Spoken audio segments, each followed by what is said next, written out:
శుభోదయం. నారుమిచ్చినట ఓ మంచి మాట. ఈ శీర్షికన సకల శుభప్రదం ధనుర్మాసం. అవునండి. సకల శుభప్రదం ధనుర్మాసం. మనకి నిన్నటి నుంచి ధనుర్మాసం ఆరంభమైంది. సౌరమానం పర్వం ధనుర్మాసం అంటారు. సౌరమానం అనగా సూర్యుడు ఏ రాశిలో ప్రవేశిస్తే ఆ మాసంగా వ్యవహరిస్తారు.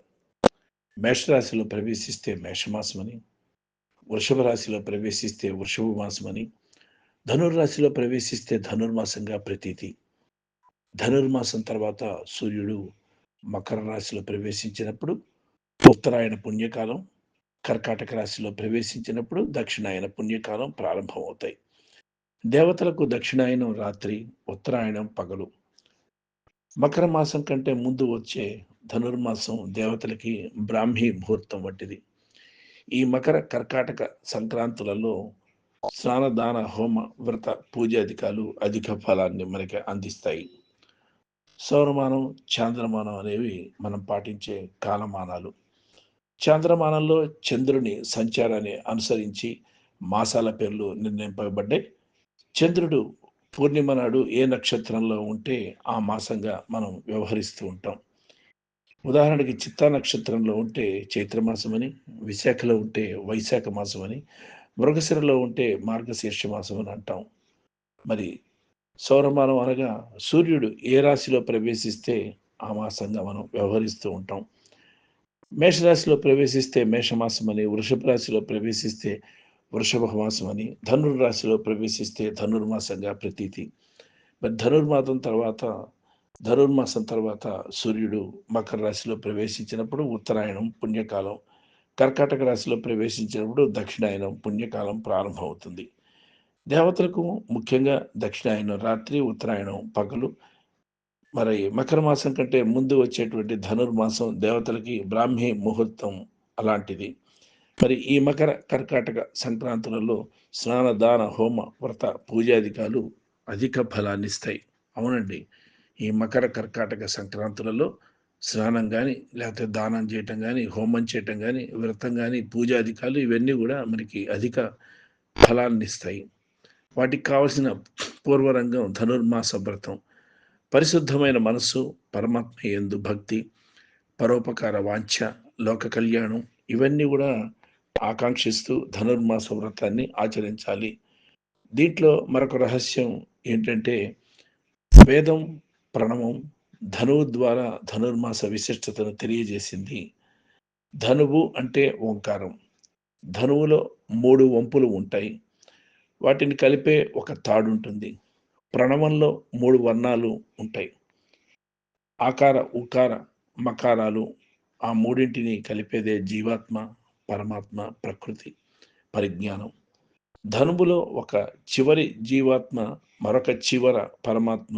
ఆ రెండింటిని కలిపే తాడు ప్రకృతి లేక అమ్మ అంటే జగదాంబ. ఇలా జీవాత్మ పరమాత్మను చేరు సాధనాన్ని తెలిపే మాసమే ఈ ధనుర్మాసం. మరి ఈ సమయంలో చాంద్రమానం ప్రకారం మార్గశిరం పరమాత్మను చేరటానికి ఉత్తమమైనటువంటి దారిని చూపుతుంది మార్గశిరం. మరి తర్వాత వచ్చేటువంటి మాసం పుష్యం. పుష్యం అంటే ఆనందం. పరమాత్మను చేరే దారిని తెలుసుకున్న వారు పుష్యపూర్ణులు అవుతారు. ఈ నిగూఢ తత్వాన్ని తెలిపే మాసమే ధనుర్మాసం. ధనుర్మాసానికి అంత విశిష్టత ఉంది. ధనుర్మాసంలో ముఖ్యంగా మనం చెప్పుకోదగ్గది తిరుప్పావై. అవునండి.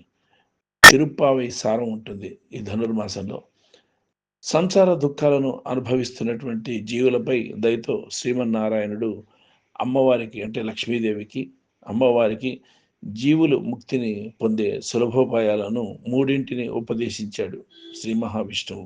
అవి శ్రీహరి నామ సంకీర్తనం, శరణాగతి, పుష్పార్చన. ఈ మార్గాలను బోధించి జీవులను తరింపజేయదలిచిన అమ్మవారు శ్రీ విష్ణు చిత్తులకు తులసీవనంలో లభించింది. శ్రీ విష్ణు చిత్తులు తులసీవనంలో లభించిన ఈమెకు గోదా అని నామకరణం చేశారు. యుక్త వయసు రాగానే గోదాదేవి శ్రీ వటపత్రశాయిని భర్తగా పొందదలిచి అలా పొందేందుకు పూర్వం గోపికలు వ్రతాన్ని ఆచరించారని విని తాను ఆ వ్రతాన్ని అనుకరించి ఒక వ్రతం చేయదలిచి 30 పాసురాలను ఒక రూపంలో రాసి ఆ వ్రతాన్ని రచించింది ఆవిడే. దాని పేరే తిరుప్పావై. ఈ తిరుప్పావై 3 భాగాలుగా పేర్కొనబడింది. మొదటి 5 పాసురములు ఉపోద్ఘాతము, తర్వాతి పాసురములలో నందగోపుని, భవన పాలకుని, ద్వారపాలకుని మేల్కొల్పి లోనికి వెళ్ళి నందుని, యశోదను, శ్రీకృష్ణ భగవాన్ని, బలరాముని మేల్కొల్పుట, తర్వాత నీలాదేవిని మేల్కొల్పుట, తర్వాత శ్రీకృష్ణుని, నీలాదేవిని ఇరువురిని మేల్కొల్పుట, శ్రీకృష్ణ భగవాన్ని సభాస్థితిలో వేంచేసి ఉన్నటువంటి సింహాసనాసీనునిపై కమ్మని సింహాసనాన్ని చూపించడం, ప్రార్థించడం, స్వామి వేంచేయగానే మంగళాశాసనములు చేయుట, తర్వాత తాము వచ్చిన పనిని నివేదించి తమకు సర్వకాల సర్వావస్థల యందు కైంకర్యమును చేయు భాగ్యమును ప్రసాదించమని ప్రార్థించడం. ఇది తిరుప్పావ యొక్క సారాంశం, సారం కూడానండి. ఈ ధనుర్మాసం మొత్తం మాసమంతా కూడా విష్ణువుకి సంబంధించిన పూజాధికాలు చేయాలి. వైష్ణవ సాంప్రదాయంలో చాలా చక్కగా స్వామివారిని సేవించి చక్కగా పులిహోర కానీ, దద్దోజనం కానీ, లేకపోతే చక్కెర పొంగలి కానీ ఇలాంటి వాటిని మనకి నైవేద్యంగా పెడుతూ ఉంటారు తెల్లవారుజామునే. చాలా చక్కగా తిరుప్పావై చాలా బాగా మరి పఠిస్తారు. చాలా నిష్ణాతులు ఉంటారు. వైష్ణవ భక్తుల్లో, వైష్ణవుల్లో చాలా నిష్ణాతులు ఉంటారు. వాళ్ళు తిరుప్పావై చదువుకుంటారు. పరమ పవిత్రమైనటువంటి మరి పురాణ ప్రవచనంగా. అలాగే విష్ణువుని ఆరాధిస్తారు. వైష్ణవ దేవాలయాలకు వెళ్తారు. ఈ మాసం అంతా కూడా చాలా నియమనిష్టలతో ఉండేవాళ్ళు ఉంటారు. ఓ పూట భోజనం చేసి, ఓ పూట పలహారం చేయటం, లేకపోతే ఒక పూటే భోజనం, రెండో పూట మంచినీళ్ళు తాగో లేదా మజ్జిగ తాగో అలా కాలక్షేపం చేసేవాళ్ళు కూడా ఉంటూ ఉంటారు. మరి ఈ ధనుర్మాసం నిజంగా అధిక ఫలాలను ఇస్తుంది. అలాగే మనకి సమస్యల నుంచి బయటపడేస్తుంది. అలాగే కుటుంబంలో భేదాలున్నా, కలహాలున్నా, లేకపోతే విభేదాలున్నా అవన్నీ కూడా సమసిపోయేలాగా మనం ధనుర్మాసాన్ని కనుక ఆచరిస్తే ఆ విష్ణుదేవుడు, ఆ మహా విష్ణుమూర్తి మనని తప్పనిసరిగా కాపాడుతాడు, లక్ష్మీదేవితో సహా. మరి ధనుర్మాసాన్ని ఆచరిద్దాం. మరి పుణ్యకాల తిథుల్లో స్నానాధికాలు చేద్దాం. సాధ్యమైనంత వరకు కాస్త ఓపిక ఉన్న వాళ్ళు పుణ్య నది స్నానం చేయటం చాలా ఉత్తమం. అలాగే పుణ్య క్షేత్రాలు, వైష్ణవ క్షేత్రాలను దర్శించడం చాలా కూడా ప్రాధాన్యతను సంతరించుకుండే మాసం ధనుర్మాసం. మరి ధనుర్మాసాన్ని ఆచరిద్దాం. స్వస్తి. భవదీయుడు నారుమంచి.